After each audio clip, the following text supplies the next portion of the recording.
Hello, everybody, and welcome back to OMB Reviews. I am the critic who is a cynic. How is everyone doing this morning?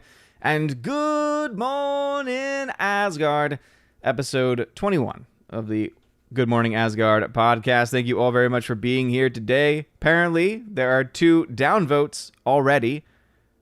Again, I don't quite understand that myself. Why people downvote streams before they even start. I assume that it's some people who don't appreciate my take on things, but hey, that is okay. That is okay for them and everything like that. But anyway, hopefully everyone is doing swimmingly. And I don't know what's going on with volume, I don't know what's going on with volume, Andrew Hoyle. Because everything is coming out the same on my end as far as levels are concerned. But hello, everyone. Thank you all very much for being here today. We are, of course, live streaming simultaneously all over the internet on YouTube, Periscope, DLive, and also over on Odyssey. It looks like the Odyssey stream is actually working today, so I will come back to them at some point to see what is going on. But we got some lovely people joining us over here on YouTube. We got Bryant Barth. Hail to you, Bryant Barth. Thank you for being here today. JKDX76 says, good morning all. Box office recovery. Well, I think the first thing these studios can do is focus on great storytelling. Heck, maybe quality over quantity. Yeah, I would absolutely agree. And I think one way to start with that, if they honestly wanted to take this more seriously, the best way for them to be able to actually bring this about would be to slash the budgets. Would be able to slash the budgets by 1,000 times over. Because one of the biggest issues that they have in these major studio productions is that they essentially put in hundreds of millions of dollars into these projects. Sorry, my dogs are fighting over something behind me, doing their mini growling. That would be River. This is what I have to deal with stay-at-home dadding during the day. But anyway, so one of the things that they could do, though, one of the issues that happens that they are not as aware of for some reason is that they put in $200-300 million into these films, and all of that money goes to effects. All of that money goes into these random parts of production, and it doesn't go to writers. It doesn't go to directors. I mean, why do you think, especially what we have seen most recently in the current phase of the MCU, the last couple of phases of the MCU, as one example, are a bunch of unknown directors, are a bunch of no-name directors, people who have no credits to their name whatsoever. Obviously, for one, it's a cost-saving measure on their part, but it's not even just that, right? It would be easy for us to say, oh, they're just trying to save money. But that's really not true because they're still spending $200 to $300 million on these movies. So to say that they're cutting cost is kind of a bit of a contradiction in and of itself. It seems rather that the issue is that the money that they're spending is going to random people, to random departments, which really aren't meant to be the main focus. I think a lot of it especially is their CGI effects departments, which in all honesty is a waste of money at this point. You know, it's amazing how advanced CGI technology has become. There's no doubt about that, how incredibly advanced CGI technology has become and what we can do now.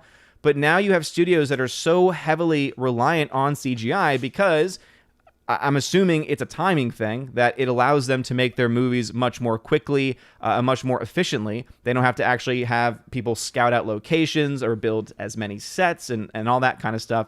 But the problem is that it means all of their films are going to look, 1, incredibly artificial, 2, cost upwards of $150 to $300 million, and that's even before marketing. And 3, it's going to, I think, lead to the situation that they're in right now when people stop going to the actual theaters. They're not able to make that money back up. This is the biggest problem right now with Black Widow. And I made this point last night. People are going to try and say, Black Widow is doing so well at the box office. It's doing so well. And then Disney Plus, it made $60 million. But then they're going to forget the fact that even with all of those things going on, the movie still cost a crazy amount. And we are still nowhere near pre-pandemic numbers. And we're not going to be at pre-pandemic numbers for several years, and that's going to be one of the main topics to talk about today, talking about the article that points out when many experts are saying we're going to be at 2019 levels, which remember also, 2019 was not an amazing year for overall theater sales, for overall ticket sales. The box office has been on the decline for years at this point. And a lot of that's because of streaming. A lot of that is because people are tired of having to go out to a theater where they're spending, sometimes, especially places like New York, an insane amount of money just for one ticket. Then they got to pay for popcorn and soft drinks, which are vastly overpriced, and all for them to go into a theater, which doesn't always have the best picture quality, doesn't always have the best audio quality, and at the very least has someone, at least one person on their cell phone making noise, being a disruptive person and ruining the entire experience that you just paid $30 plus for, and if you have a family, probably well over $100 for. And so you see why these theaters are very much going to be on the way out for a long time. Now, you all know I'm a huge fan of theaters. I remember this was a conversation that we were having a lot prior to the pandemic about the future of movie theaters. And I was like, I think that timing is limited. And I think I gave it a lifespan of about 5 to 10 years before theaters became more of this specialized thing. You see this a lot now, where a lot of theaters are a lot more specialized. They have less seats. They've got the reclining seats. They're also dine-in theaters, right? They become more of these novelties where you can still see new releases on the day of, but there are a lot more of these like restrictions and a lot more stuff going on. But I think that what we're going to find, especially now in the state that we are in, is a huge movement in theaters innovating as much as they possibly can, many of them having to close several theater locations for that very reason, especially in the midst of the pandemic. But then also, you're going to start to see studios start to make changes too. You already are seeing that with places like Disney. Why do you think that for one of the biggest IPs in history, Star Wars, they haven't really spent a lot of time talking about future films? Instead, they've said, let's talk about all of our Disney Plus series. Let's talk about all of the things that we can hide behind a paywall and that we can hide information from, and we don't have to be able to explain how much money or how little money that we made. And I think that's being done on purpose. In fact, Loki has already been, I'm halfway through the episode that was released today. It's the season finale. It's already been renewed for a second season. And oh man, the reveal they give us in Loki 2 about who the actual person at the end of time is just stupid. It is just stupid. Maybe we'll talk about that a little bit later. Bifford Hobbit, what's going on, good sir? Thank you for being here. It says, you said you caught a cold or feel under the weather. Are you feeling better from last night? Not particularly. In some ways, I'm feeling a little worse. In other ways, I'm feeling a little bit better. As I said, it's both, I don't know what it is. Could be allergies as well, because I do suffer from seasonal allergies, and I just ran out of Zyrtec, but I've been taking it for months. And typically, I am only affected by allergies during a couple of weeks in April or May. Usually it doesn't go much past that. So I'm thinking that my body is just, now that I don't have the Zyrtec in my system, is just starting to, there are still some of these allergens out there, and it's just getting used to it. So it could be that. Obviously, baby Thor is still sick also, and so I could have very much got whatever baby Thor has right now. Again, I'm stay-at-home dadding once again today, which is why I've not been able to do a lot of the things I had planned. Like, I was trying to see some movies this week in the theater. I was trying to do some vlogging. I've been trying to do some more stuff for locals and Patreon and everything. But when baby Thor is, getting that full time and attention as very much he should, it makes those things a little bit more difficult. But thank you very much. Yeah, luckily it's his 9-month appointment today. So thank the Lord. And again, I can't believe baby Thor's 9 months old now, but it's his 9-month checkup today. So luckily we're going there, and hopefully they can check it out and give us some idea of what to, of how to try and get him back on his feet. Gonzalo, what's going on, good sir? Welcome. Gary Banjo Sandwich, welcome back to the chat. Says, well, Loki dropped today, and yep, my thoughts on it dropped. Also, eek, thank God I have a year until season 2. Oh yeah, Gary, I'm halfway through, and I mean, I've not been into the show for several episodes now, especially once they started diving into time travel and everything, because if there's one thing Disney and Marvel have proven they cannot do, especially in Endgame, they cannot do time travel. They cannot do it. They cannot do multiverse stuff. It becomes so convoluted. It becomes so plot hole heavy. And it just becomes downright stupid. It becomes downright stupid at the end of the day. So yeah, I don't know exactly what they're going to do. I don't know exactly what the end result is going to be. As far as the overall success of the show, and if season 2 actually takes place. They've announced it, but we all know sometimes shows are announced and then they never actually come to fruition. But we'll see. Dad Milwaukee 55, hail to you. Glad to see you here. Elizabeth Lyons, thank you for being here. Soul Extraction, hello. Hello, hello, hello. Thank you very much for being there. Oh, hi, doggy. Yes, indeed. The pups, the hounds of Asgard, are both with me today. Alrighty then. Let us see. Yeah, JKD Buck, I agree. I don't know who starts off downvoting streams, downvoting videos, but hey, I guess it happens. And yeah, I don't get it either. It doesn't make sense to me. But yes, hello to you. Andrew Hoyle then just says, OMG, volume. Holy cow, volume. So I don't know if that was just because it's early and you weren't ready for that. I don't know. Let's see here. Black Knight, what's going on? Welcome to the chat. Andrew Hoyle, who's a member, says maybe the downvotes were from residents of Jotunheim. Jotunheim? I don't know if I got that reference. Is that a Thor Asgardian reference? As you all know, I'm not an expert when it comes to the comics. Nick Nero, what's going on, man? Says my favorite Friday Night Tighter. Well, thank you very much for that. I appreciate it. I might be the most quiet one, but I feel like I'm a man of the people. I'm in the chat. I'm in the trenches. I try and answer as many people as I possibly can. But thank you. I appreciate those kind words. Grandmaster Yoda, you haven't been around in a while, so I guess you just don't know. It's summer. I'm a teacher, so I add on extra morning streams. And if you have questions ever about anything, I have a website, ombreviews.com. All your answers, all your questions, rather, can be found. All the answers to your questions can be found there. The first thing you'll see when you go to ombreviews.com is my streaming schedule. The only thing I need to update is the fact that this is not an Odyssey exclusive anymore. But hey, if you're subscribed to the channel and you got that bell notification on, you should know every time a stream goes live. The timing is still the same. Duck Nation, welcome. Lakeland Dental Arts, thank you very much for being here. And it says, volume sounds good. Okay, so I don't know what was going on Andrew Hoyle's end. Jake80Buck76 says, oh, and I see the baby toy behind you. As one father to another, it's okay to play with the baby toys. There's no shame. I haven't gotten to the point yet where I've played with them. More so of, trying to get baby Thor interested in a toy. Like, I've done that kind of thing.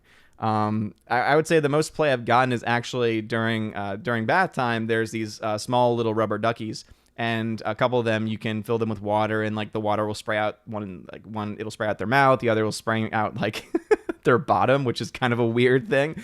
And so I guess I play with that, and just spray him a little bit. It's funny. I guess that's like the one thing I can think of though.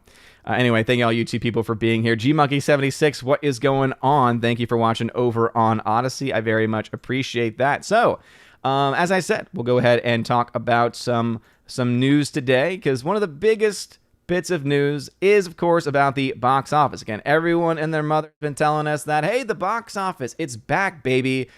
It's back. We are going to have an amazing box office season. Black Widow is going to make tons of money and profit. Don't forget, Disney is claiming $60 million in raw net profit from Disney Plus worldwide. And they're also claiming a $100 million domestic opening weekend, because apparently $20 million of that came from America. But again, I don't believe that or buy that for a second, because why would I have any reason whatsoever to trust Disney with anything they tell us, especially with something that can't really be fact-checked or actually looked into. But what we can say is that the box office is not anywhere near being back. And so even people at Deadline, even people in the shill media who, remember, these are the same people who just this past weekend went off about Black Widow smashes records. Black Widow rocks the box office. And yet they are also the same ones who will be very clear, and hey, at least they're being honest in this case, to say global box office makes, quote, asymmetrical recovery from COVID. Forecasters say with return to 2019 levels not due until 2024. So again, let's provide some context. 2019 was one of the lowest years on record for the box office, because the box office has been in a downward trajectory for a long time now. We are in COVID era, right? We are in the pandemic era. Like we're still not officially in post-pandemic era, because there's new strains popping up every single day with ridiculous names. However, based on the numbers that we're getting in, there are some people looking at those numbers and saying, whoa. Yeah, these might be good for pandemic times, but we're not even close to 2019. If it's going to take 3 years, according to these estimates, if it's going to take roughly 3 years for the box office to get to 2019 levels, which was at the low point of historical box office, what does that say then about the box office right now? That, I think, really paints the box office for films like Godzilla vs. Kong, Fast and Furious 9, Black Widow in a much different light. Because it helps rip away the facade that so many shills have been trying to push for any of those big releases. And the big message that they're trying to push is that, oh, the box office is back, look at all of these numbers, etc. Now, of course, once you dive into the articles themselves, right, they hide everything underneath their headline. So some people will just read the headline and say, oh, look, it said all of these great things. And then you go into the headline, you're like, oh, it's still incredibly less than almost every other Marvel release. It's definitely not on the high end of Marvel releases. It is definitely not on the high end of even films that came out in 2019. I made this point the other day. Joker. Does anyone remember Joker? Joker made a hell of a lot more money in its opening weekend than Black Widow did. And Joker, just like Black Widow, didn't have China. So it's amazing to me how many people are trying to act as if Black Widow is a financial success when, even if you just look to this article alone, you say, wait a minute, let me just do some quick thinking. Let me just do some critical thinking. Critical thinking skills, right, seem to be lost in today's world. If our box office is going to have 3 years, or it's going to take 3 years for it to come back to 2020, or rather to 2019 levels, which was already at the lower end. We looked into what was the biggest films coming out of 2019. What were some of the biggest domestic openings of 2019? We then compare that to what we see today. We start to realize, oh yeah, the numbers really aren't that impressive.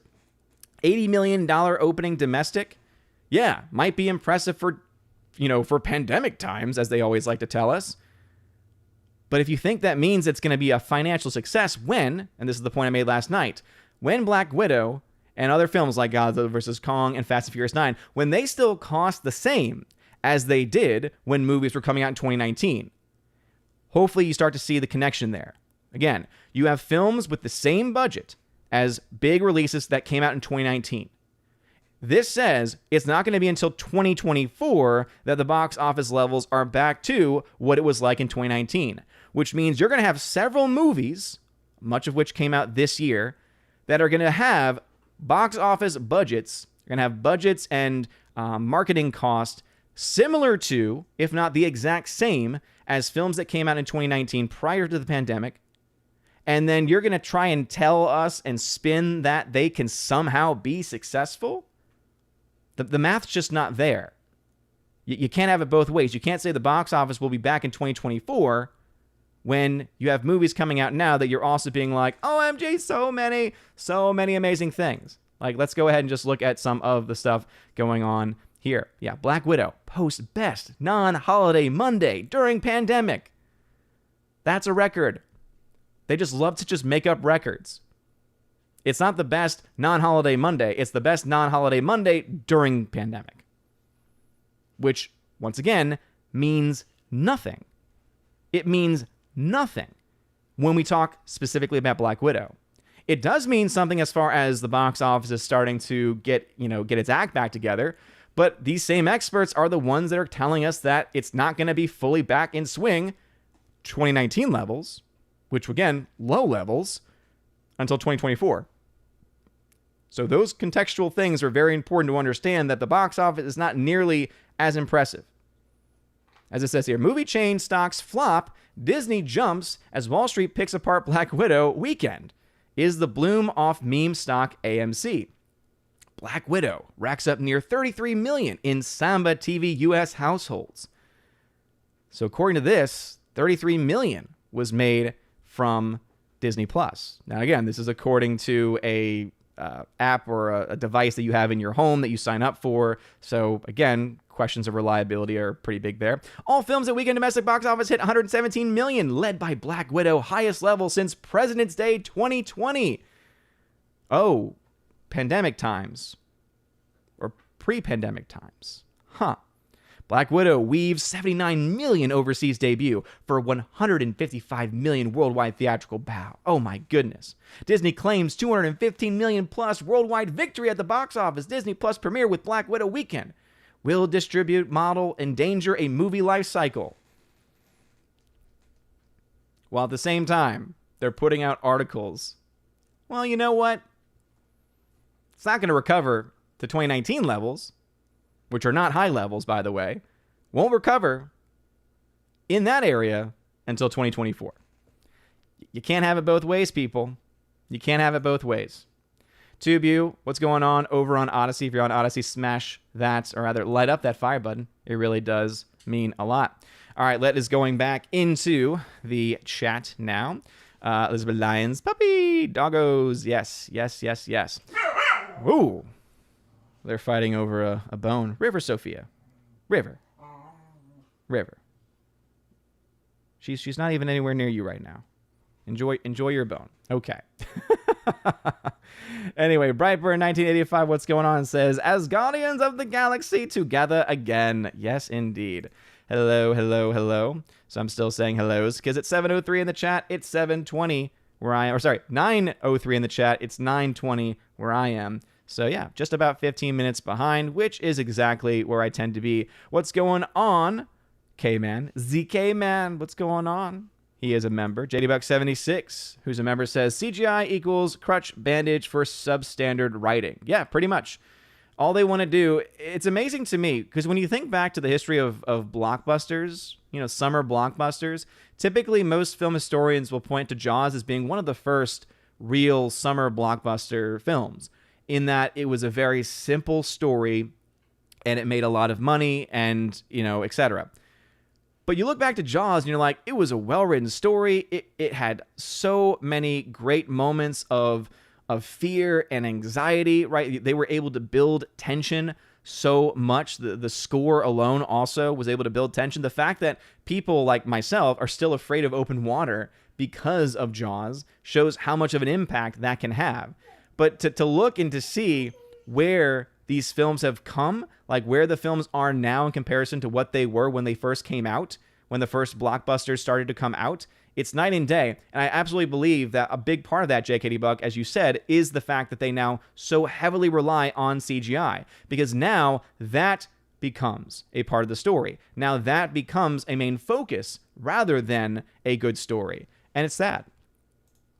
Andrew Hoyle comes in to say, I can build sets for a fraction of the price. Yeah, and also, too, that's what's always amazing to hear as well. People are like, well, it would cost more to build sets.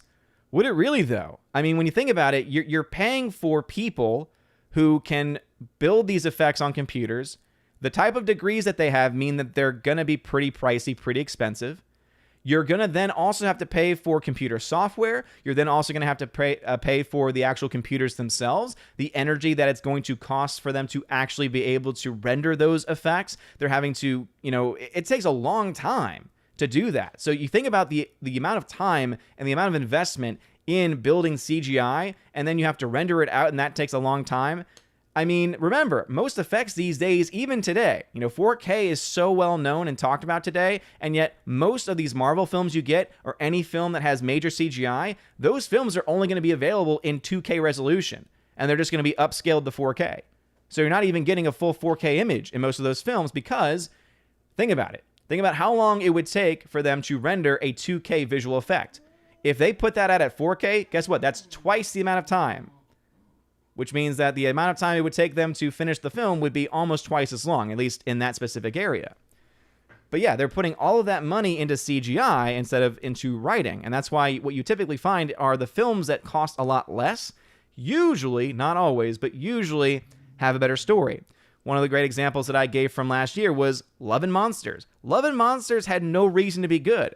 But then you looked at the production budget, and then you start to realize that that movie, then you start to realize that that film spent very little money on anything. I want to say the budget of Love and Monsters was around $40 to $50 million. And not just that, it had some of the best visual effects I had ever seen. I think the visual effects in Love and Monsters is better than 99% of what has been coming out of DC, Marvel, etc. So for them to be able to do that on a smaller budget, it shows you when you have less money, you're a lot more frugal with that money. You're going to be a lot more careful with it. It means that you're probably not going to have as many complex sequences either, which means that you're not going to have issues pop up. You're not going to fall into the really big problem where the film looks so artificial, because most of it is artificial. And I think that that is something that hopefully the pandemic and the loss of money, because as I said, even though I'm not saying that Black Widow is a guaranteed flop at this point right now, based on all of the things that I've been looking at as far as the numbers are concerned, based on the fact that you have people saying the box office is doing better than it was, but it's nowhere near where it was prior to the pandemic, which was already on the low side of things, it's very hard for me to see how that film could be profitable. It really is hard for me to see that. So I'm hoping, the one thing I hope that can come from this is that studios, whether the big or small studios, start to put less money into projects, but not just putting less money. Because again, that doesn't fix the problem either, right? It's not just, oh, if I lower the budget to $40 million, it's going to be a good movie. That does not guarantee it. But that if they indeed lower the money to that, they say, okay, let's be more frugal with our money. Let's be much more specific with what we're going to do. When you're doing that, when you actually have a restrained budget, it means you're going to make a lot smarter choices, which also typically falls into the writing of a story as well. So that is my big hope. I'm hoping that we can get some movies, not just from smaller independent studios, but even from bigger studios that are smaller budget with better stories. That would be a really cool thing to see.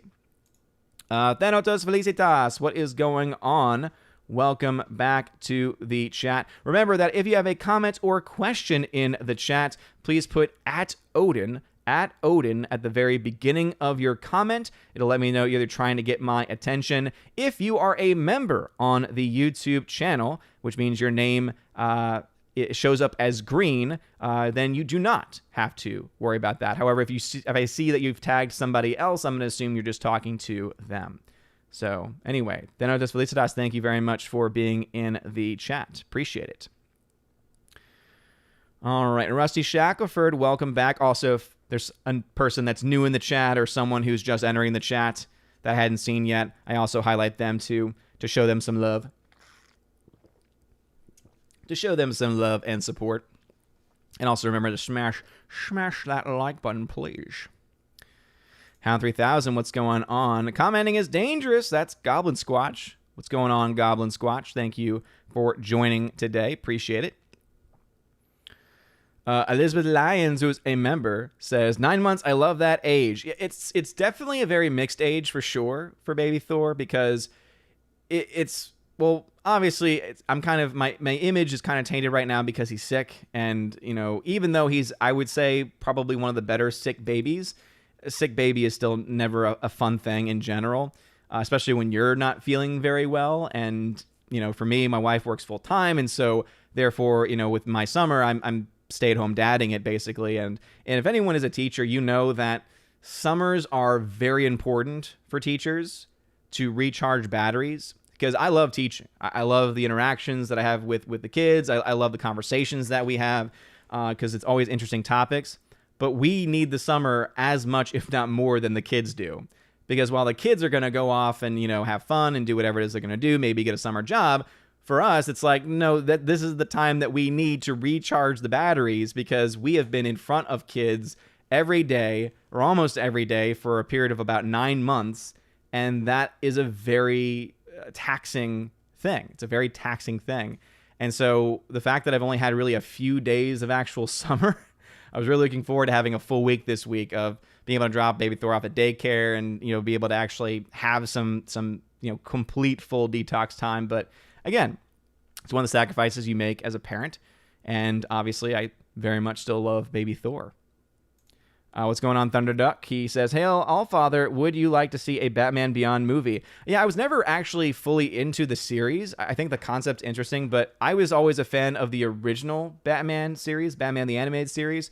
And when they started to do Batman Beyond, when I saw the kind of the slightly different and variations in the comic styling, or in the visual styling, rather, in the effects, I didn't like it as much. It was slightly different. It was different enough to where I was not really digging it.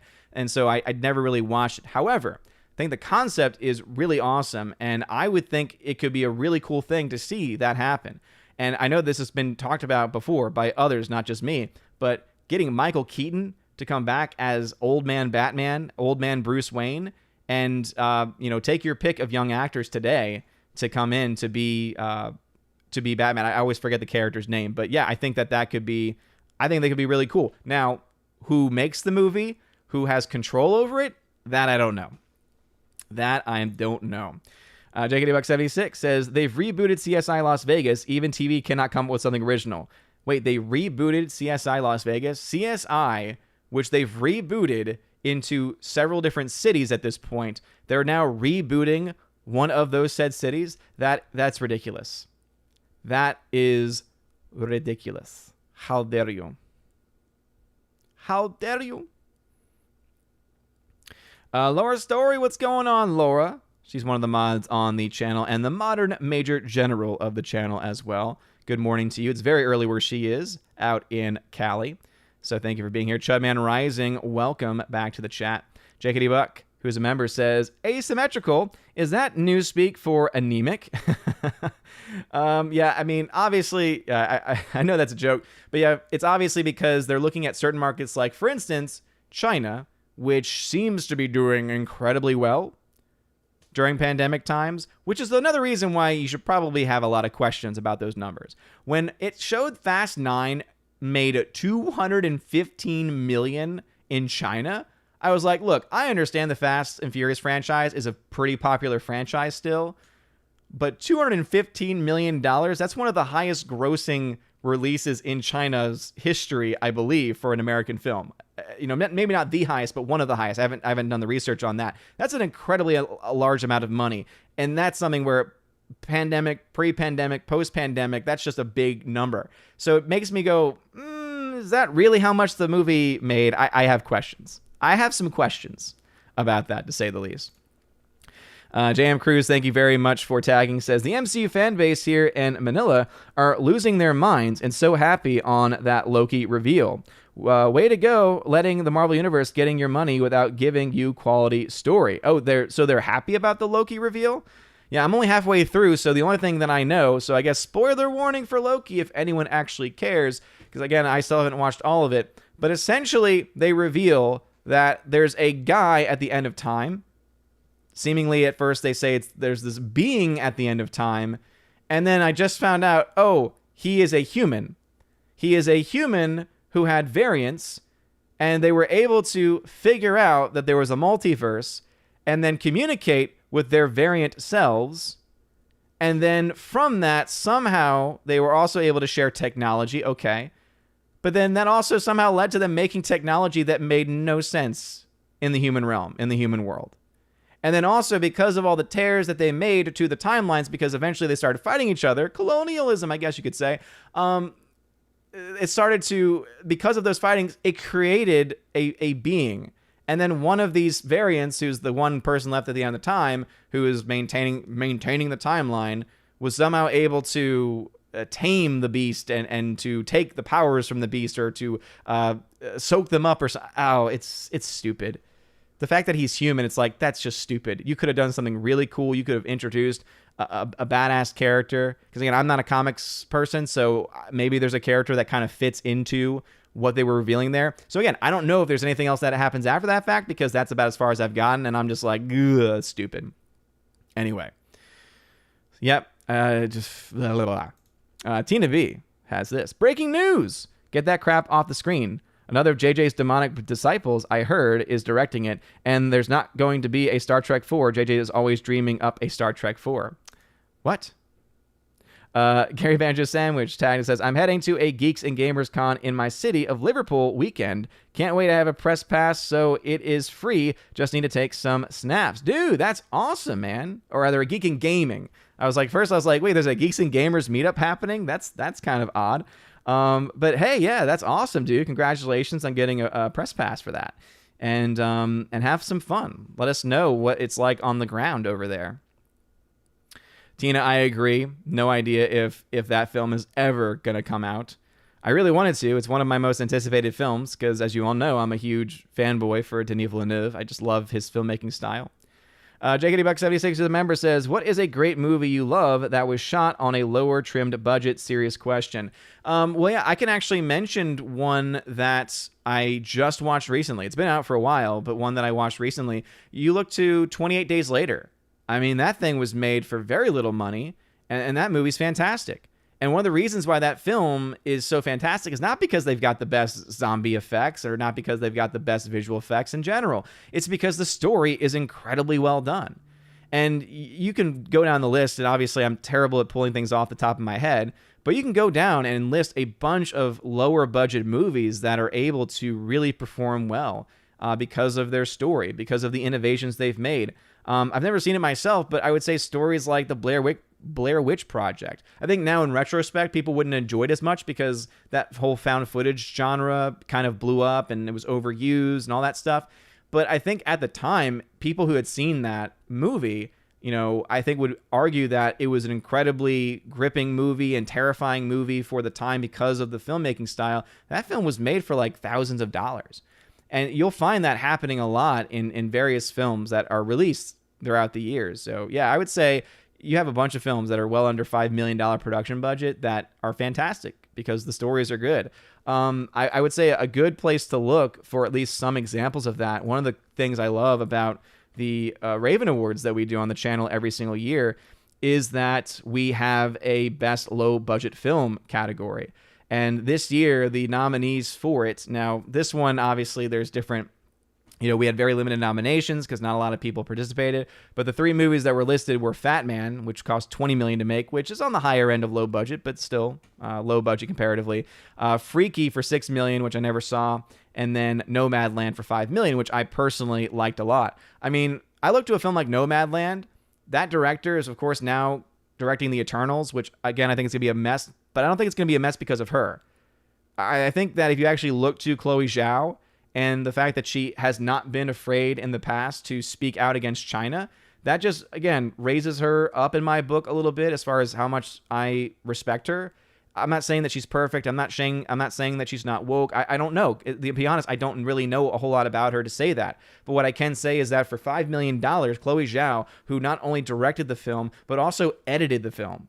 I don't think people understand just how impressive that is in modern Hollywood. That used to be kind of a standard in certain places. I know in Japan, for instance, a lot of those films were directed and edited by the same people. But normally it's because they were working with a lot less money. So the fact that you have Chloe Zhao, who's now a much more well-known name because she, won Oscars and obviously gets a lot of attention because of her doing The Eternals.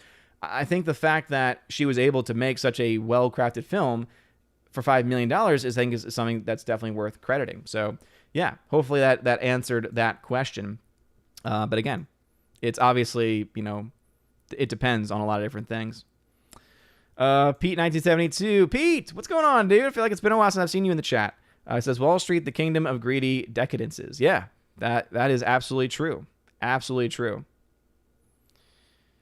Okay, let us see. So again, you got to be a member on the channel or tag at Odin at the beginning of your comment if you want it to be read aloud or to be highlighted on screen. Again, I don't make people have to give super chats or anything like that. All that I ask is that you put at Odin at the very beginning of the comment, and yeah, or if you're a member, because that's one of the perks of being a member. JKDBuck76 says Jaws wasn't so much about a shark as it was about the human reaction, government interference, and human bravery out in the wild, but I'm probably wrong. No, dude, JKDBuck, I think you're correct. Look at the screen time for Jaws. Look at the screen time for Bruce, as of course he was known. It's not a lot. The screen time for Jaws, the screen time for Bruce is not a whole lot in comparison to the rest of the film. But it's not even just that, right? It's not even that there's a really good story there in Jaws. It's just a well-made movie. One of the best shots in movie history to this day is still held by Jaws. And it's that amazing sequence when they pull focus, right? They're on Brody, right? They're on Brody, and all of a sudden he realizes because there's a shark in the water, right? And it does that incredible effect where it's like that zoom in, but the background's pulling away. Like, that was so just iconic and just such an amazing sequence that people still talk about it to this day. People still talk about that film sequence to this very day. I think it's the movie that, if it didn't invent it, definitely made it into the public sphere enough for people to actually start to want to utilize that more in their own movies, and to make it a little bit more, palatable, I guess you could say, or not palatable, but a little bit more widely used, right? To push people to use it because of just how incredible it was and how beautiful it looked. Seriously, it was just completely fantastic. All right, commenting is dangerous, Goblin Squatch, since I think YouTube still has your money. They said they criminally underpaid digital artists for movies too. The only reason they say real sets are too expensive is because they are all unionized and charge way too much. And commenting is dangerous. You know what, dude? I guarantee you they could make better movies for less money and still be able to pay union workers. Guaranteed. You cannot tell me that it cost $200 million to make Black Widow if you were to utilize those various things. Just look at some of the best action movies in history. There are so many amazing action movies that were made where, when you compare the budgets and you adjust for inflation, it's a lot less than what is today. And so you got to ask that question. Wait a minute. These people were paying for film reels, which was not cheap. They were paying union workers for set building, etc., and yet somehow they were able to spend less and still be able to create these amazing spectacles. Again, that shows you that there's something going on. Makes you kind of ask the question, where is all this money actually going to? How do they actually divvy up all of this money? I don't know. Maybe it's the producers paying the executive producers. I don't know. Don't worry, commenting is dangerous. I got you, bro.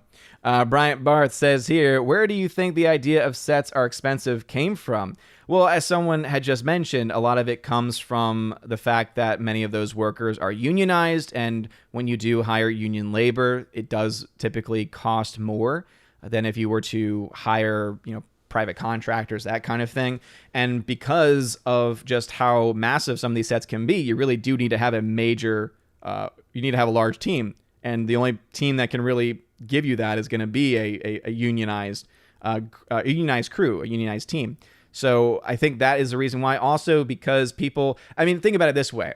If I were to tell you I can create this in my computer versus I can create this by going to the store, buying lumber, buying X, Y, or Z, you start to realize, oh, that also makes a practical sense, right? Because if I have the computer, you spend money on it once, and then as long as it's running properly, you can pretty much do whatever it is that you might need to do. So I think that also is a part of the reason. However, as I said, there's a lot of questions as far as where the money actually goes. So, all right, Bryant Barth says, what do you think of 4K movies? Again, it depends on the 4K movie. It really does, because I have several 4Ks in my Blu-ray collection, and typically if you get a 4K edition of an older film, a film that was shot on actual film reel, it's going to look phenomenal. It's going to be the best that film has ever looked in its history. And it's not just because they have these new things like HDR, where they have deeper blacks and better coloration and stuff. It's the fact that when you have an actual 35 millimeter, or even better, a 70 millimeter film print, you're able to take such a high quality image because there's so much information in each single part of the film reel that you're able to get an incredibly high quality rendering of that image. Essentially, it's almost it's not endless. Like I forget exactly what it is. I want to say the highest quality you can technically get with a 35 millimeter print is like 6K, 8K, or something like that. Maybe even be higher, but basically there is a limit. But you talk about that, right? You can get this amazing quality, but then you talk about a movie like Avengers, for instance, the original Avengers. That film was rendered in 2K resolution because, again, as I said, it takes a long time to render effects, and why would you spend twice the amount of time rendering effects in 4K? Most don't. Even today, most of the movies you see, if there's a lot of CGI, it's going to be in 2K resolution. Even if you buy the 4K, it's a fake 4K. And what I mean by that is that it's a movie that is shot at and rendered at 2K resolution that is simply upscaled, which just means that they make the image larger. So you're not getting any better, higher quality. they might be able to add some stuff like HDR because there's more data you can put onto a 4K disc. So the image quality might be looking different. But think of it this way, right? Think about how you have an image size, right? So most films with a lot of CGI, they've got the 2K resolution. So think about that as being this size. And then when you go to 4K, it's like you're stretching the image this high. Now, if the image is shot in 4K, what does that mean? It means you don't lose any quality. It means you don't lose any visual quality at all. Now, let's say that this is a 2K resolution screen, and now you're upscaling it to 4K. Well, now you're stretching it out, which means that the pixels become, not always, typically the transfers are pretty good even on digital films. But basically, if you think of it in that way, I think it makes a little bit more sense. I know it's kind of a bit of a tech talk, but I think makes a lot more sense, right? That if you're stretching the image out, right, making it a much larger image, that if you have the quality already there, you're not losing anything. It's kind of like zooming in, right? If you have a very high megapixel camera and you zoom in, the higher you have, the less quality loss that's there. And it's similar in movies too, as well. But yeah, I love 4Ks, but it depends on the 4K. Definitely depends on the 4K. Renee Zeisworth, welcome to the chat. Thank you for being here. Thunderduck says, have you watched Iron Fist, the series? Yeah, I did. And I don't hate it as much as everyone else. I know there's a lot of people who don't like it, but I feel that most of the people who don't like it are fans of the comic. So as someone who's not a comic person, I was able to go in kind of with fresh eyes. And I'm not saying that it's brilliant. I'm not saying it's, Shakespearean in quality, even though I'm not a big fan of Shakespeare personally. What I am saying is that I had fun with it personally, even in the second season. It's not the best series in the world. It's nowhere near Daredevil level. Daredevil is clearly much, much better. But I didn't hate it. I enjoyed it for what it was. That's more of a subjective enjoyment than anything else. Let us see. Commenting's Dangerous says, how many movies with lots of CGI look good 10 or 20 years later? Meanwhile, tons of movies from the 70s, 80s, and 90s with practical effects still look great. Yeah, seriously. There's not a whole lot of films that hold up over time when they're mostly CGI. And I think a great example of that would be things like Jurassic Park. Jurassic Park, even though they did use some CGI elements, because it was rather limited in its usage, and they used a lot of forced perspective. They also used a lot of actual, mechanical dinosaurs too. Animatronics still looks phenomenal, still looks great. So yeah, that's a great point. I mean, it's a lot of older films look a lot better because, one, they didn't overly use CGI, but two, and this is another factor that has to always be considered, because they were shot on film. Because having it shot on film means that you were able to capture so much more depth and quality than any digital camera can do. You can have the highest quality digital camera in the world, but when you compare image quality, because here's the other problem too. You're going from essentially analog to digital. And an analog transfer is always going to look that much more clean and crisp than a digital one. It's like with music, right? Some people are audiophiles, and there's a reason why any audiophile will tell you that if you get an actual record, like a legit record, not a record that was made off of an MP3, but an actual record, you will get the fullest sound, you will get the best sound quality possible. The same logic is in film, if you have actual film reels itself. Chapman Rising says, would you try the finger of bourbon on baby Thor? Probably not, because he really hasn't had that many issues as far as, because he's got a couple teeth coming in, but it really isn't bothering him all that much. So probably not. And luckily now there's so many other things that exist where that wouldn't be needed. Pete972, one of the most important aspects of the motion picture is that you are supposed to believe what you are seeing. When all you have is decadent digital stimulation, you will not believe there is. Exactly. And that was one of the biggest flaws with Black Widow, was that there was so much CGI, so much green screen, and it looked so artificial, you didn't believe what you were seeing on screen. Yeah, I think that's an absolutely perfect point. And that's one of the reasons, too, why I never liked Avatar. Because, yeah, it was an advancement in CGI technology that we had never seen before. There's no doubt about it. But it looks so artificial. It looks so artificial. Because it is. Because it's not real. It's a computer program. It's a very well done, well rendered one, but it's still a computer program. And at the end of the day, no matter how good this technology gets, I don't see a way that you're ever going to be able to move past it. I don't think it is possible. And again, thank y'all for being here this morning. Please make sure that y'all smash that like button. All right, P972. Oh, I forgot. How are you doing, Odin? I haven't been on these live streams for quite a while. Hope you're doing great. Well, P972, I appreciate that, man. And yeah, absolutely. Doing okay. Baby Thor's sick. So I'm stay-at-home dadding again like I was all summer. He had been at daycare last week, and it was really nice just to have some free time, some time to recharge the batteries. But hey, got to do what I got to do. Both wife and I work full-time, but as a teacher, I get my summers off.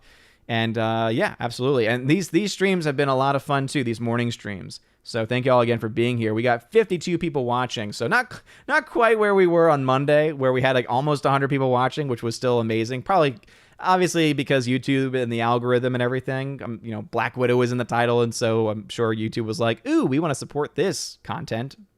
It is what it is. By the way, speaking of content, I'm excited because as many of you know, I get sent movies from time to time, and one of the best studios that I've had experience with has actually been Lionsgate.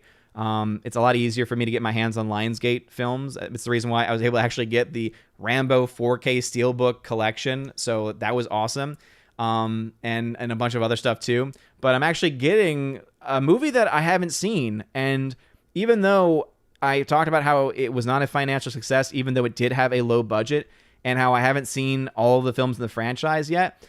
Spiral. I'm getting a copy of Spiral today with Chris Rock, and so I'm actually intrigued to see if the film actually was any good at all, and to try and watch it with some fresh eyes. So be on the lookout for that, and I'm definitely going to have that as a part of a Blu-ray collection update. And at some point, I need to make my way to the P.O. box, because I think a couple people sent me stuff, but it's not possible to do with Baby Thor, sick Baby Thor. Commenting is dangerous says, any company that brags about their numbers in China needs to publicly be shamed for supporting communist state that could easily end up being our enemy. Yeah, commenting is dangerous. It's a great point, because remember, typically studios get 25% of the money made in China. You know what that means? That means Fast and Furious 9, which has $215 million in China, only gets $50 million of that. You know where the rest of it goes? Communist China. So Fast and Furious 9 has helped give over $100 million to the Chinese Communist Party. Yeah, I think and that's the reason why in my box office breakdowns, I always mention that. I always say, let's look at how much it made in China. Because if you see a lot of money there, guess what? You can say, oh, thank you, studio, for giving the CCP even more money for the film that you made. Philly to Hobbit, Alan, what's going on over on DLive? Thank you for joining this morning. I appreciate it. Let's see. Zachariah315, welcome. Thank you for being here. Let's see. Comedy is Dangerous says, oh, and like you were saying about Rotten Tomatoes being unreliable, remember when Rise of Skywalker came out and it stayed at the same percentage rating for day 1 to 6 months later? Yeah. I think I may have done some live stream reporting on that. I remember when, I think it was for Captain Marvel, where I actually had like a stream go for 3 days following the numbers to see if they were going to delete reviews again. Yeah, Rotten Tomatoes is such a crock. I mean, it's something where it used to be reliable. And I mean, the critics' reviews have always been, biased, but at least with old Rotten Tomatoes, you could look at a movie and you could look at the audience score and the critic score, and you could be, okay, I can have an idea of what kind of movie I'm going into, right? And I've gone into how I usually was able to decipher films beforehand, right? High audience score means it's very entertaining. Low critic score means it's not the best movie in the world. Maybe it's not the best quality film, or it doesn't have the best writing, whatever. But high audience score, if that's there, it means it's enjoyable. When both are low, it means that it's going to be complete garbage. So you can't do that anymore, though. It's not reliable anymore. Let's see. Tina says, you're so behind. When you were talking about Black Widow, the headline was that one of JJ's disciples from WandaVision directing a new Star Trek movie. They're always faking Star Trek 4. I didn't even talk. It was on the screen, but I didn't even talk about that, Tina. So, but yeah, I am far behind. That is true. Which reminds me, of course, smash that like button, please. Got about maybe 7 minutes or so left. Again, normally I'm able to go for an hour and a half when Baby Thor is not at home sick. Right now, he's still asleep. He's got the thumb in his mouth, it's kind of a little butt in the air.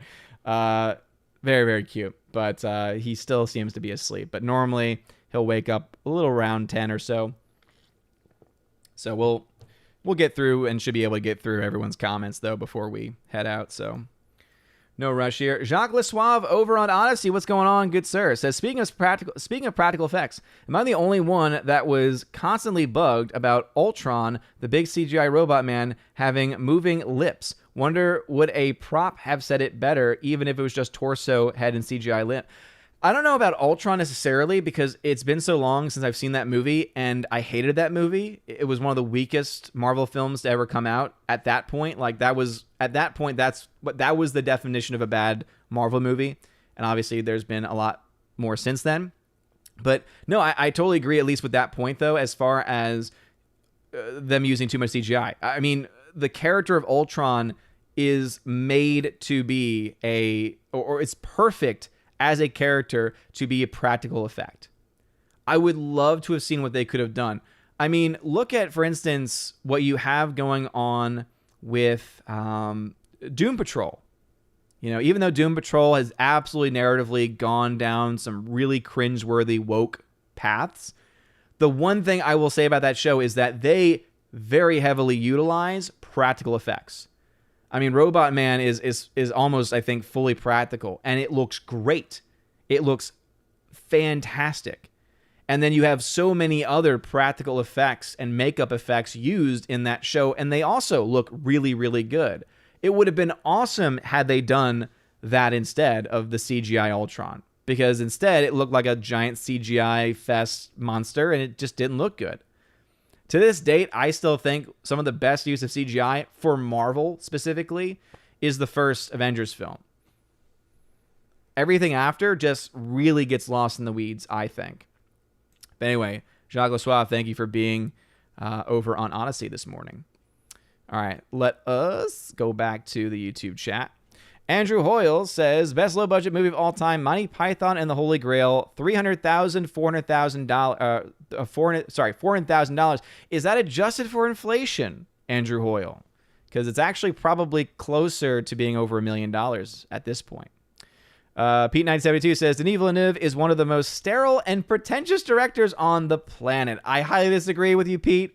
I mean, go ahead and look to a movie like Prisoners. That movie is spectacular. I would argue his best film, my favorite of his films, is Sicario. I don't think anyone can say Sicario is a sterile movie. Sicario is one of the best films made in the last 10 years. Sicario is so freaking good. Now, a lot of it is because of the amazing script, for sure, by, was it Taylor Sheridan, something like that. But yeah, I highly, highly disagree. I think he is an incredibly talented director, and I cannot wait to see what he does with Doom. If anyone can make a Dune film that I like, it would be him. But we'll see. We'll see. Comment is Dangerous says, hearing you talk about the Eternals director really makes me appreciate your honesty. It is pretty interesting thing about how you could be woke and anti-China. Yeah, exactly. You know, and that's the thing, is that you could have that, right? Because I don't know everything about Chloe Zhao. I don't. You know, for all I know, she could be a crazed feminist. What I can say is that it seems to me that she is very quiet on a lot of things. And that to me is a good thing. If there's not a lot of story to talk about with her, and not knowing any bit of her politics in a clear way, right? The fact that she's not Brie Larsoning right now and going out being like, it's not made for you, etc.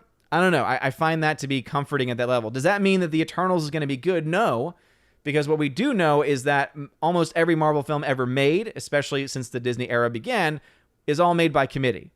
So I do have a lot of questions as far as how much influence Chloe Zhao actually will have on the Eternals. Apparently, according to some reports, she did have an impact on some decisions being made. She apparently was very much pushing back against using too much CGI, not using practical effects, not using real locations. So this might actually be a movie with not as much CGI as it could have because of her. But I still don't think that's going to necessarily make it a good movie, even though she might be trying the very best that she can. You know? Let's see. J.M. Cruz says, Train to Busan is one of the best movies made in recent decade. It had an $8 million and had about almost $100 million in earnings, which didn't even market in the West. Train to Busan, yeah. Oh, for sure. Train to Busan is a film that I very much love and defend. And one of the reasons why that film is so good, it's not just a good zombie movie. Train to Busan is a good movie that happens to be a zombie movie. That's how I always describe that. Like, Train to Busan, in the first of that franchise, there might be a third one coming out at some point, but there's been 2 so far. The first one, Train to Busan, is a great movie that also happens to be a great zombie movie as well. The second film, Peninsula, is not as good of a film. I would say it's a mediocre movie, but it's a really good zombie movie. So, yeah, that's how I typically break those down. John Platt, thank you very much for the £5 super chat. I give up at this point trying to figure out pound versus euro. We've had this conversation before. I'm going to assume it's pounds.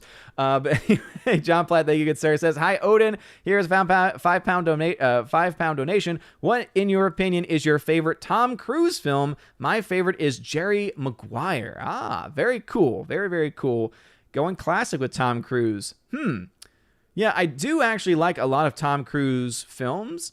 I'm trying to think about more recently. I'm a huge fan of Oblivion. I know it's not everyone's favorite. I know it's story-wise not one of the best films made. But Oblivion, in my opinion, has some of the best visual effects, or rather the best use of visual effects in any movie in a long time. And the score to Oblivion is so good. It's just, mwah. It's beautiful. I highly recommend Oblivion. It's a wonderful time. I love it. It's not everyone's cup of tea. It's a sci-fi movie, and so I think that also helps as well. And so, yeah, I'm going to go with a little bit of an off-brand choice for that. I'm not saying that is the best one he's ever done, because personally, it could be Top Gun 2, because I've said this before, the trailer alone already has me hyped, because those shots of them in the jets, they're actually in the jets. It's not just CGI or on a set. They're actually actors in the jets. They're not flying them, but still, they're in the actual jets. Got me excited. Pete972 says, Arrival was a movie about people somehow being able to understand alien language when the planet doesn't even know some of their own ancient languages. Yeah, but I think that the story and how it is written, it does make sense within the context of the story. Right? So even though we look at our current world and we say, obviously, that this seems improbable, I think the way they present the story in the film makes you able to suspend your belief and be able to see what it is that they're trying to do in that story. Again, I'm not saying that it's perfect. I'm not saying that it's the best story ever written. Arrival is definitely not one of my favorite of his movies, but I still genuinely, or rather generally, like that movie. But more so because I think the visual effects are really, really cool in that movie. Michael Hickson, what's going on? Tad says, with the underpay stuff, Mexican Iron Man worked in accounting in Hollywood. It does a lot of billing that never ends up to the production. Ooh, Michael Hickson, yeah. Would not be surprised if that happens a lot. So, Baby Thor is awake. He is sitting up right now, so he's fine. He's just sitting around having a good time. But I do need to wrap things up. So, again, I apologize. I'm going to have to skip comments, or at the very least try and get through them. So actually, here's please, if y'all could not tag me or ask questions from this point forward hearing this, that would allow me to get through every single question as soon as I possibly can. I'd appreciate that. Anyway, Commenting is Dangerous says, you are correct about the money. If actors and producers, others at the top, took less than they could afford anything they wanted, oh yeah, for sure. That's not the production budget. I don't even think is even including how much it costs to have the actors there. So that's a whole other discussion. Pete says, and human stupidly enough accepting blind faith. Okay. All right. That it's not, I don't have the time to debate. I don't have the time to debate that movie. So, and again, that's one movie, and that's not his entire film franchise. So again, go to Sicario, go to his first French film. That movie is phenomenal too. Go to Prisoners, go to those movies, and you're not going to be able to make the same types of arguments, man. Just saying it. It sounds like, based on what I just saw, it seems like you hate that movie, and that's how you are saying that he is pretentious, etc. I don't think it holds up as well for his other films. Comedy Dangerous says, it would be interesting to find out how big of a cut the unions take compared to what the people get paid. Yes, it would. It's always interesting to kind of get those facts out there. Elizabeth Lyons, who's a member, says, summers are fantastic. Yes, we go back August 16th. We go back very first week of August for meetings, and our first class is actually within that first week too. It's always going to be one of those, meet the teacher type of things, but still, that's why I will not be in Vegas. Michael Hickson, whoa there, what's the dealio with old man Shakespeare? I've just never been a fan. Anyone who, I always say this, anyone who writes an iambic pentameter, I don't trust them. Thunderduck says, I like Iron Fist, only know the character from the cartoon. I like it a lot. Season 1 is great, good pacing. I like it slower in movies and TV. I enjoy opinions, even if I disagree. Exactly, Thunderduck. And again, I respect anyone who does not like the show. I think that there are good reasons to be critical of that show. No doubt about it. What's going on, FP Sunny? What's going on, General Wingster?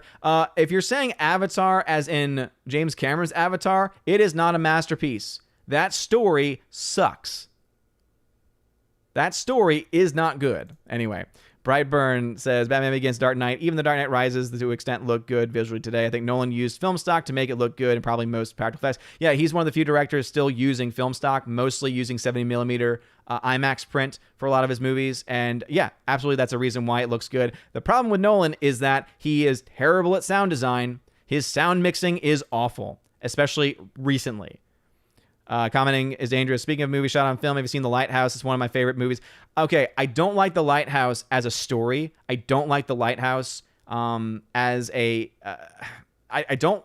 To me, The Lighthouse is not really a rewatchable movie, and I don't really enjoy it as a film. However, I appreciate the hell out of that movie because of, as you said, the cinematography on that movie is gorgeous. The fact that they used actual film reel, the fact that they actually use lenses that would have been similar to what would have been at that time in history, all that stuff is awesome. So I love it for that reason, but I don't like the actual film itself.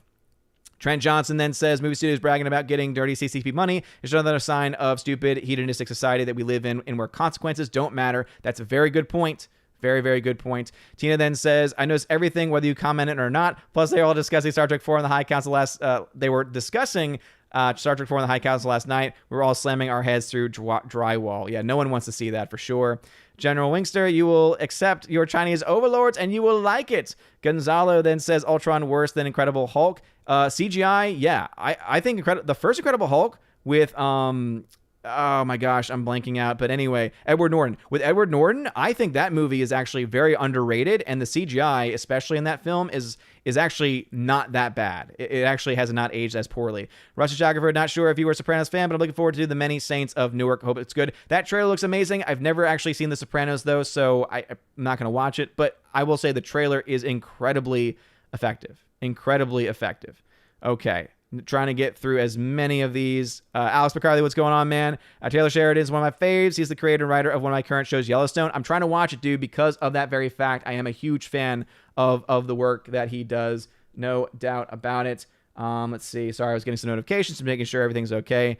Baby Thor is playing around in his crib, so he's okay. But again, please don't tag me anymore. Please, please, please, because I do need to get off. But I'm trying to read the comments that were put out before that. Hail Odin, glad I caught you live. Just finished Netflix Shadow and Bone series season 1. Thought it was good. Have you seen it? I have not seen it. Let's see. Evader Surge. I have not seen it. Welcome back, dude. Because one of the things holding me back is I have not read the book, but I was listening to the Salty Nerd podcast. Shout out to the Salty Nerd podcast. They say that there is a major change in the story, in that in the book, it is about class difference, and instead in the series, they make it about race. And I don't really like how they made that kind of a change. I don't think that's a good thing. Oh my goodness, there's still so many. Comedy is Dangerous. Oblivion was good enough. It made me really want to read the book. Yeah, again, I think the visual effects of that is so freaking good. As McCarthy, Task Ma'am plays Tom Cruise woman in Oblivion. Pretty good movie. That's right, she does. I forgot about that. Yeah, it's just, again, the visual effects of that movie is just so good. I really do stand by those visual effects. And if you don't like the story, you will at the very least like the visual effects in the movie Oblivion. All right, that is a wrap today. So thank you all very much for watching today and this morning. I really do appreciate that. Baby Thor is looking at the camera. He's just like, I'm awake, but I'm still sleepy. I have no idea what's going on. So thank you all for your love today. If you're on YouTube, please smash that like button before you head out today. Also, if you're on Odyssey, make sure you light up that fire button as well. It really does mean a lot. Also, share this video and share this live stream if you think that this was something that was worth mentioning and worth talking about. It really does help and mean a lot as well. And before I head out, because I do always want to shout out my YouTube members, because it is part of the perks of being a YouTube member at the Army of Asgard level and above. And I obviously should have had this taken care of beforehand, but again, when you're dealing with a baby Thor, sometimes that can get a little bit tricky. So I'm gonna go ahead and keep talking and try and talk my way through it. I feel like Gary right now. I'm trying to find all the things. All right, here we go. So a huge shout out to Soul Extraction, Nico Blue, and 4Key, George Moilo, Mondo Spieler, Grimm's Math, Riff Magos, Wicked Plumber, Sean McD, Gomer Kyle 79, Your Muslim Uncle, Kara Tharp, Eric Jewett, Rich the Savior, Dabby Milwaukee 55, M Tax Shark, Forever Sci-Fi, Rosie G12, Andrew Hoyle, Eric K, Orange Hat Reviews, Adam Avery, Jay Stowe, and Aiden Vickery. Thank you all very much for being here today. And again, thank you so very much for all of your love and support today as well. Again, like and light up fire button. You guys are great. Also, shout out to Tina. Thank you, Tina, my Valkyrie, my mod, for being here this morning and for being interactive in the chat. Appreciate you waking up. Even though you may not have chosen to wake up, the fact that you are awake at this time really does mean a lot. Anyway, you guys are amazing, beautiful people. Hope you all have a wonderful rest of your day. And as always, God bless. And now for a huge shout out to all of my July Patreon and Subscribe Star members: Andrew Hoyle, Biffer de Hobbit, Brian P., Dion, Don Bruno de la Mancha, Father Christopher Miller, hail to you, Father, Father Damian Cook, Garrett Searles, Harold Francis, Inflamed Wood, It's a Trap Productions, Jason Clark, Jacob Juice, Jeffrey Toone, Jonathan Carney, Laura the Modern Major General's Story, Mike Jackson, Mad Mitch Dunaway, Mr. Peabody and his evil twin with the beautiful hair, On to June, Orange Hat Reviews, Out of Step with Reality, Priscilla Hall, Riff Magos, Rosetta Allen, Teresa Martin, Theodore Bendon, Tina B, and Tina Bojan. Thank you all very much for supporting me over on Patreon, and also to my Subscribe Star members: Fast Reaction, Nosferatu Gatsu, John B, Perpetual Punster, Mr. Roy, Glinzer, J. Alex McCarthy Jr., Dean Heiss / the new number 2, J. Rod the Beer Guru, and ZK Man. And I also want to make sure to shout out my Locals members. I am now available over at locals.com, and I've got 2 monthly supporters over there. The first of my local supporters is Goblin Squatch. Shout out to you, good sir. And also, I now have a second supporter over on locals.com, and that is Robert Barnes. Shout out to both of you very much. Thank you very much for supporting me on that new platform at the Keeper of the Bifrost level. If you want to find out more information about that, go check out my Locals page. You can find the link in the description, and it tells you everything that you would get in that Keeper of the Bifrost level, which is right now the only level available on that platform. And I also want to make sure to shout out any new Patreon members, and for right now, I want to shout out Mondo Spieler, who is my newest member over on Patreon. Thank you all very much for being here today. And if you want to have your name shouted out at the end of every single live stream and video on the channel, please make sure to check out the links in the description of ways that you can support me over on Patreon and Subscribe Star as well. It gives you access to things like giveaways of Blu-rays, 4Ks, and digital codes. Also, access to a podcast that I do with John the Flick Pick Flickinger, where we have a lot of fun. We also answer Q&A questions as well. And also, you might get access to the Chosen of Valhalla level, which gives you access to a once-a-month podcast exclusively, where I bring on you to the main channel with everyone else who is at the level, and we all just talk about movies, pop culture, and tons of fun stuff like that. And also, of course, Tina, who is the Empress of the Universe, is going to give us tons of reviews of movies and also maybe a couple of awesome rants here and there as well. So if that sounds fun to you, make sure you go ahead and check out those links. Again, you're all amazing and beautiful people. Hope you all have a wonderful rest of your day. And as always, God bless.